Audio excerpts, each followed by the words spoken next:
He did play one game in the NHL, which ironically was a playoff game against the Montreal Canadiens, which eventually would come full circle because that would also be his last game as a coach.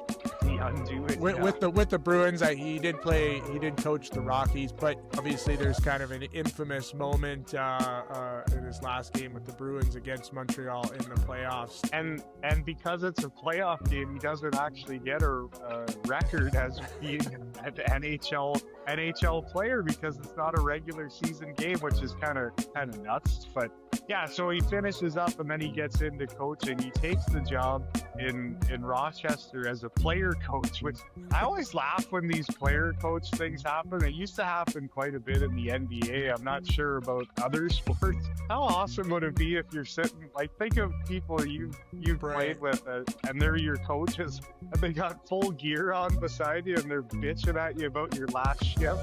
And then you see them go over the board.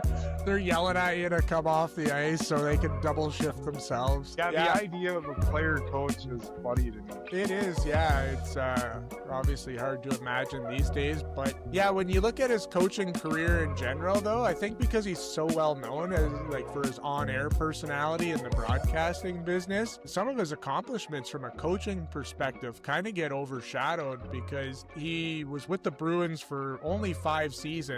But 4 division championships, 2 Stanley Cup Finals appearances, a .658 winning percentage with the Bruins. That's insane. And he won the Jack Adams in '76. It's pretty remarkable, and the fact that a too many men call ultimately leads to you being fired. I think it was a little bit of a battle of ego, and again, a little foreshadowing of what was to kind of come in his broadcasting career. But I know him and Harry Sinden, from everything I've read about, had a lot of clashing of egos over the years, and Sinden just kind of was able to use that as an excuse